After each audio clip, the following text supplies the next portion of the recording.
समस्या से सफलता तक, समस्या से सफलता तक, समस्या से सफलता तक। कहते हैं 32 लाख योनियों के बाद मानव योनि की प्राप्ति होती है, यानी बहुत सौभाग्य से हमें मनुष्य जीवन प्राप्त होता है। लेकिन मानव जीवन में बहुत सी समस्याएं भी होती हैं और एक सही मार्गदर्शक हमें इन समस्याओं से समाधान दिला सकते हैं। तो इस श्रृंखला को आगे बढ़ाते हुए समस्या से सफलता तक में आज मैं स्वागत करती हूँ परम पूज्य मंत्र योगी वडोदरा के राजगुरु श्री ध्रुव दत्त व्यास जी का। प्रणाम गुरु जी, बहुत बहुत स्वागत है आपका हमारे इस स्टूडियो में।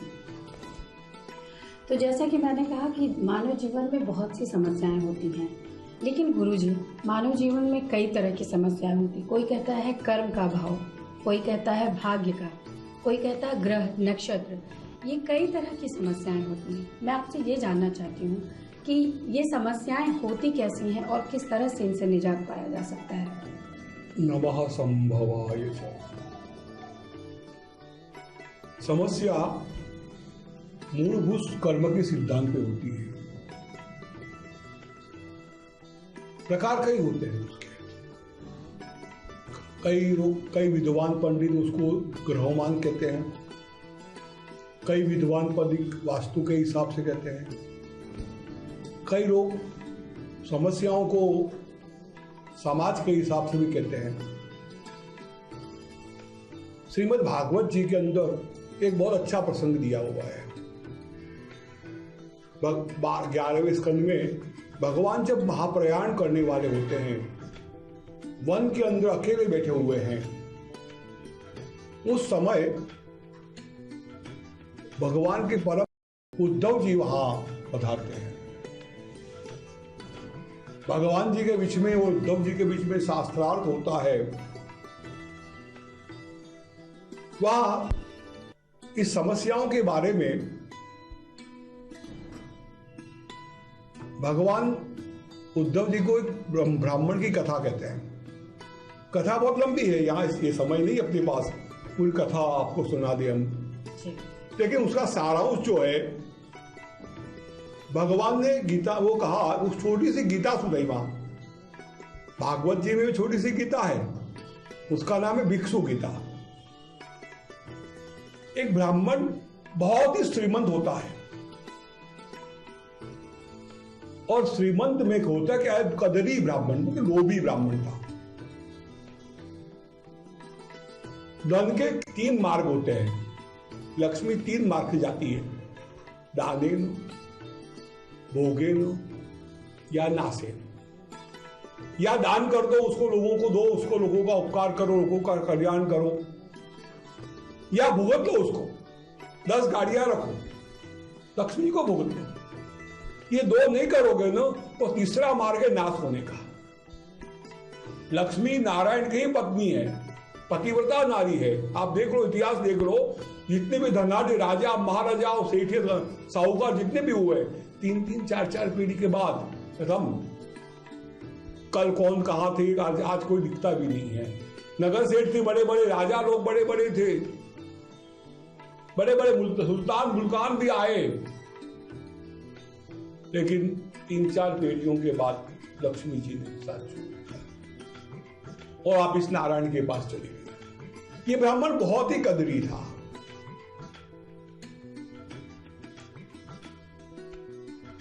घर वाले, उसके परिवार वाले जो होते ना, उसके कंठार के क्या त्रास है, खाने के लिए पैसा नहीं दे वो आदमी, इतना कंजूस था। घर वालों ने एक दिन उसको घर से बाहर निकाल दिया और पूरी मिलकत हड़प करने लगा, खा ले, पत्नी बालों को सब छोड़ दिया। ये ब्राह्मण बहुत दुखी होता है उस समय। मनुष्य को वैराग्य 2 ही समय में आता है, खूब धन हो और नाश हो जाए। आप मर्सिडीज में घूमते हो और मारुति भी नहीं मिले ना, उस दिन आपकी हालत देखो क्या होती है। या बहुत ही श्रीमंत आदमी, इतना पैसा है, जिसे भगवान महावीर, भगवान बुद्ध राजकुमार थे, पैसों की कोई कमी नहीं थी, फिर भी संन्यास को ग्रहण किया उन्होंने। मध्यम वर्ग के आदमी को कम संन्यास आता है, लेकिन जो श्रीमंत होते हैं या अत्यंत दारुण गरीब होता है वो संन्यास शैली बदली बन जाता है। ब्राह्मण को बहुत कष्ट पड़ा, लोग मारते कूटते उसको, बहुत कष्ट। एक दिन वो बैठा है, सोच रहा है, मुझे ये दुख पड़ रहा है, मैं जो समस्याओं में हूं उसका कारण क्या हो सकता है? क्या कर्म, भाग्य, ग्रह, तंत्र मंत्र या लोग? तो हर एक का जवाब देता है, नायम जनों में सुख दुख हेतु। मेरे सुख दुख का कारण तो ग्रह नहीं हो सकते हैं। ग्रह मेरे शत्रु तो है नहीं, मेरे मित्र नहीं। भाग्य नहीं हो सकता है, तो आदमी अपना भाग्य खुद बनाता है। तो मेरे दुख का कारण क्या है? नायम जनों में सुख दुख है, तो मेरा परिवार भी दुख का कारण नहीं है, न कोई तंत्र मंत्र है। मेरा दुख का कारण मेरा मन। कोई चीज आपको पसंद आती है ना, तो आपके लिए अच्छी है, बहुत अच्छी है, सही। अगर वो चीज आपको पसंद नहीं आई तो आपके लिए बुरी हो गई। वो कोई व्यक्ति आपको पसंद आता है तो अच्छा है, भले बुरा हो, बिल्कुल। और वो व्यक्ति आपको पसंद नहीं आता है तो आपके लिए शत्रु बन जाता है। उसके अंदर बहुत सी कमियां दिखती हैं। कोई आदमी बुरा नहीं होता है, कोई आदमी अच्छा भी नहीं होता है। सही। कोई चीज बुरी जगत में नहीं है, क्योंकि हमारा धर्म ये मानता है, हमारा शास्त्र एक मानता है, सर्वम वासुदेवमयम जगत। पूरा विश्व भगवान वासुदेव के मय है, तो बुरा कहां से होगा? हमारी दृष्टि देखती है कि बुरा है या अच्छा है। तो ये जो दुख है उसका मूल कारण हमारा मन है। इस मन को अब कर्म कह दो आप उसको। कर्म, संचित और क्रियमाण दो प्रकार के कर्म होते हैं। तो गुरुजी, मैं आपको यही पूछना चाहूंगी कि क्या कर्मों के द्वारा हम अपने मन को अपने वश में कर सकते हैं? यदि आप सत्संग जाती है ना, सत्संग जाती है, कोई बड़े संत आए हैं, बड़े महात्मा आए हैं, कोई बड़े मोटिवेट करते व्यक्ति आए हैं, उनको अगर आप सुन रहे हो तो आपका मन क्या करेगा? बिल्कुल ऐसा लगता है कि आज ही मैं संन्यास धारण करूं। बिल्कुल। अगर आप उसी बात को लेकर, उसी वाहन को लेकर किसी ऐसे व्यक्ति के पास जाते हो, नेगेटिव बातें करता है, जी जी, बुरी बातें करता है, आपको बोलेगा आपको ये करो वो करो, तो मन वहां छोड़ जाएगा। मन बड़ा चंचल है जी। मन ईश्वर का दूसरा रूप है। मन एक प्रचंड शक्ति है। मन जो चाहे वो कर सकता है। मैं मानता हूं, मैंने अनुभव किया है। उसकी बातें आप आगे करेंगे कि मन का कैसे उपयोग किया, मन को कैसे वश में किया जाए, मन को कैसे आगे बढ़ाया जाए। लेकिन दुख का कारण, सबसे बड़ा कारण कोई अगर होता है तो वो हमारा मन, और उसको कर्म, दूसरा नंबर वो कर्म कहता है जी। अब कर्म के अंदर, कर्म खुद तो आपको परेशान करने नहीं आएगा, उसको आप ग्रहों का मार्ग दोगे, तो शनि मंगल राहु केतु, ये भी सत्य है, इसको मैं नकार नहीं सकता। ज्योतिष भी जानता हूं, मैं ज्योतिष पढ़ा है। कुछ एग्जाम्पल ऐसे भी है कि कुछ ऐसे योग बन जाते हैं इंसान को कभी आगे बढ़ने देता ही नहीं है, कभी सुखी होने देता ही नहीं। कई बार क्या होता है, चंद्रमा खराब हो गया, फॉर द एग्जाम्पल बताता हूं मैं आपको जी जी, कि चंद्रमा खराब हो गया। चंद्रमा मनसो जात चक्षो सूर्यो अजायता। चंद्रमा प्रभु के मन से पैदा हुआ है, उत्पन्न हुआ है। तो हमारे मन से डायरेक्ट संबंध है उसका, चंद्रमा का मन से सीधा संबंध है। जब मन, चंद्रमा खराब होता है, चंद्रमा नेगेटिव हो जाता है, चंद्रमा बुरे ग्रहों के असर में आता है। आप देख लो, शनि चंद्रमा का जहां योग हो गया कुंडली के अंदर, वो हमेशा नेगेटिव ही होगा। कितना समझा दो उसको, कितना बड़ा मोटिवेट कर दो, कितनी भागवत कथा सुना दो उसको, वो सुनेगा ही नहीं। जी वो हर चीज में से ऑडिट निकालेगा, बिल्कुल। हर चीज में वो ढूंढ निकालेगा कि मेरा ये यही होने वाला है। उसको भूत प्रेत सब दिखेंगे। चंद्रमा उसका था, मन मजबूत नहीं उसका, तो ग्रह आप वहां काम करेंगे। कई बार लोग कहते हैं वास्तु का, जी वास्तु, और वास्तु कोई गलत नहीं, बड़े बड़े शास्त्र है उसके पीछे। लेकिन सब के पीछे कोई कहते हैं मेरे पास आके, गुरु जी किसी ने मूठ मार दी, उस दिन हमें हमारे पर कोई मारण प्रयोग कर दिया, कुर्तियां छोड़ दी। जी अब कुर्तिया वगैरह का प्रयोग भागवत जी में भी है। भगवान श्री कृष्ण में कुर्तिया का प्रयोग हुआ था, ये श्रीमद् भागवत में लिखा हुआ है, मैं नहीं कहता। मतलब प्रयोग है, तंत्र मंत्र विद्या भी है। लेकिन वो जिसका चंद्रमा बलवान है वो नहीं मानेगा, वो कहेगा ये हमको होता ही नहीं है, फालतू बात है। लेकिन चंद्रमा जिसका खराब हो गया वो बिल्कुल ज्यादा अहमियत देगा, ज्यादा उसको मान देगा, ज्यादा बढ़ावा देगा। तो ये सब ग्रह भी हमारे दुश्मन तो नहीं है, शत्रु नहीं है हमारे, ग्रह मित्र है हमारे। कबीर खड़ा बाजार में, सबकी मांगे खेर, ना किसी से दोस्ती ना किसी से बैर, जाके जैसी चाकरी ताको वैसो दे। तो गुरु जी इसी बात को आगे बढ़ाते हुए मैं ये जानना चाहूंगी, जैसा कि आपने कहा कि कर्म के द्वारा, एक होता है कर्म और एक होता है कर्म यानी भाग्य।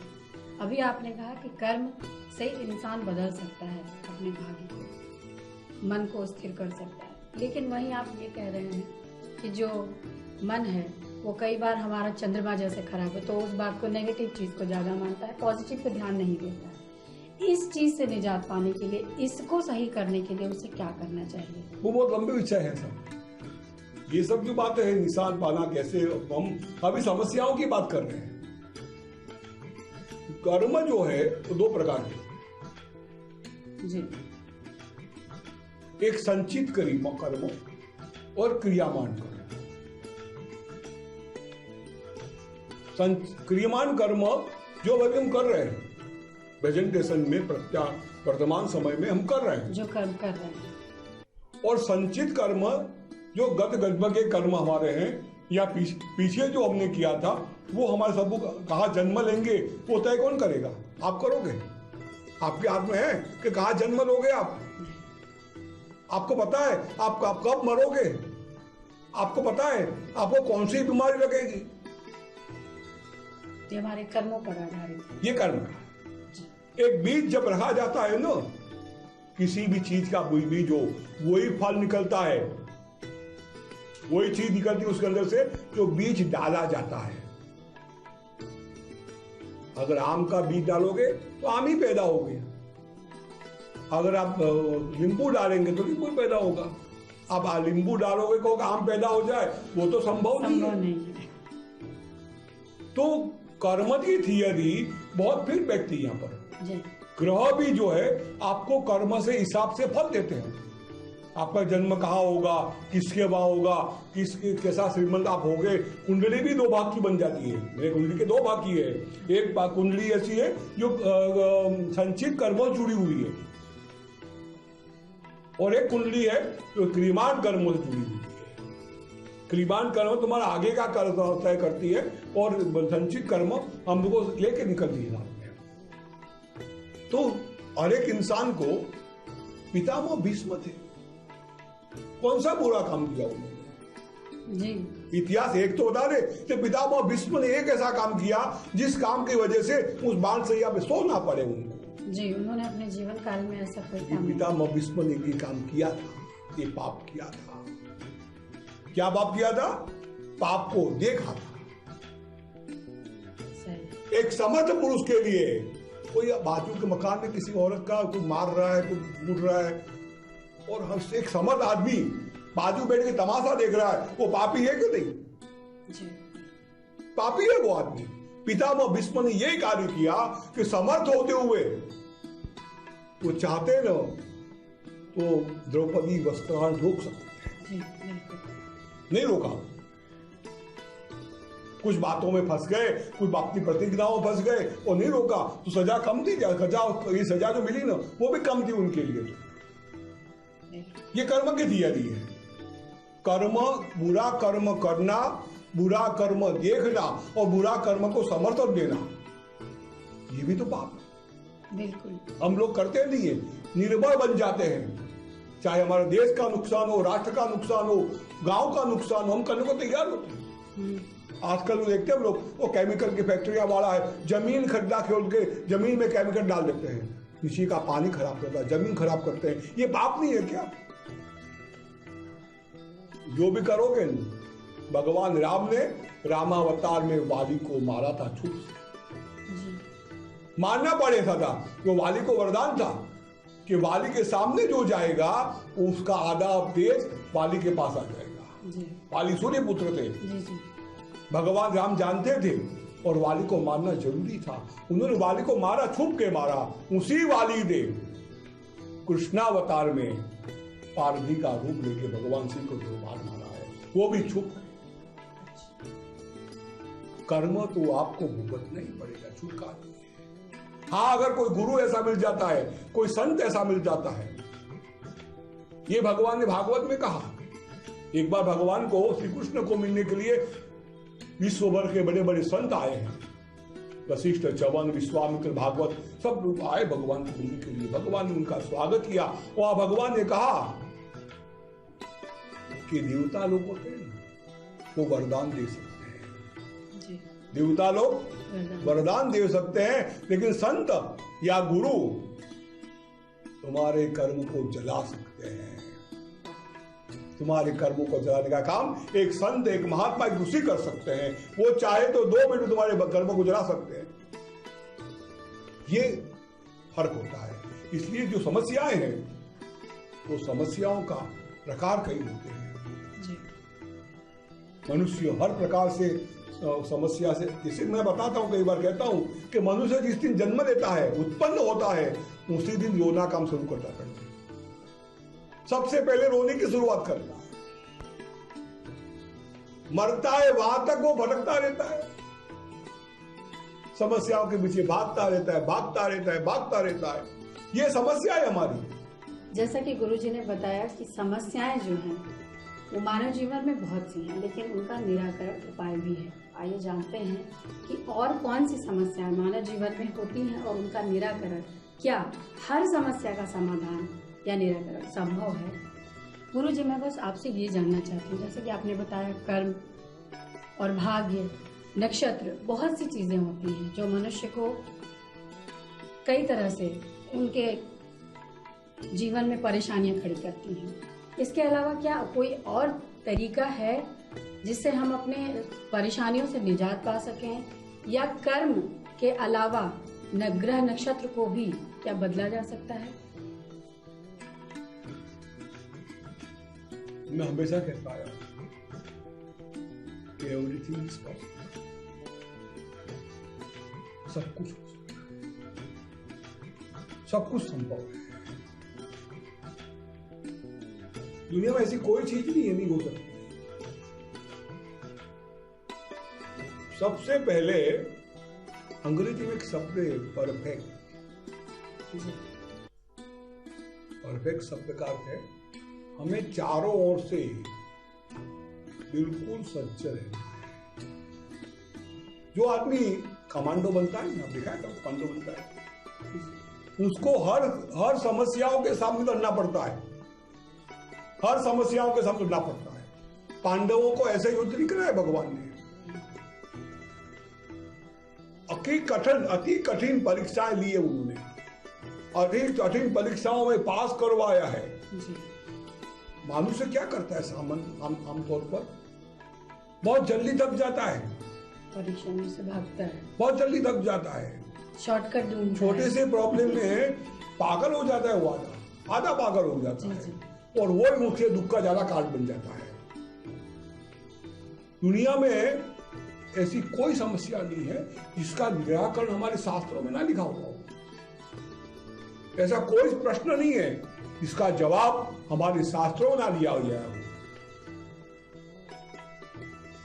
आज ही मैं अखबार में पढ़ रहा था कि जो आदमी जापान पे बॉम्ब डालने गया, वो आदमी बॉम्ब डालने के पहले गीता जी को पाठ कर गया।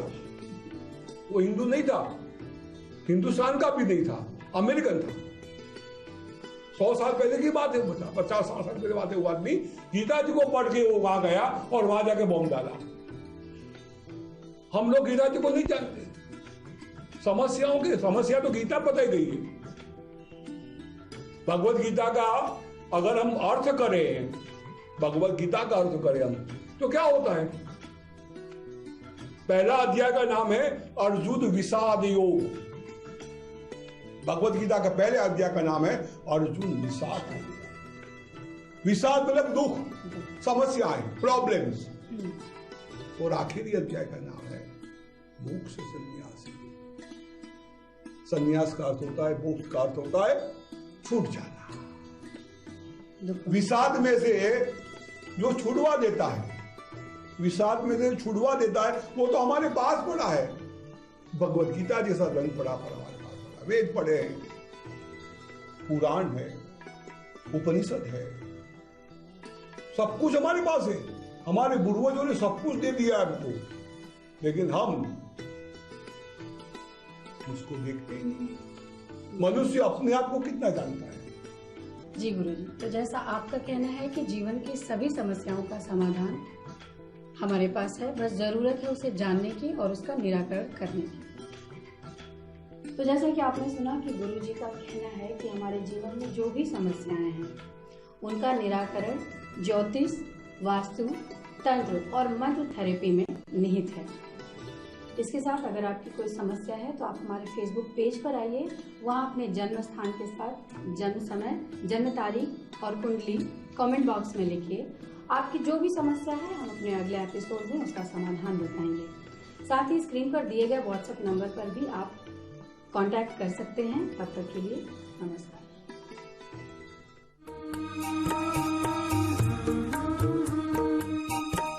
समस्या से सफलता तक, समस्या से सफलता तक, समस्या से सफलता,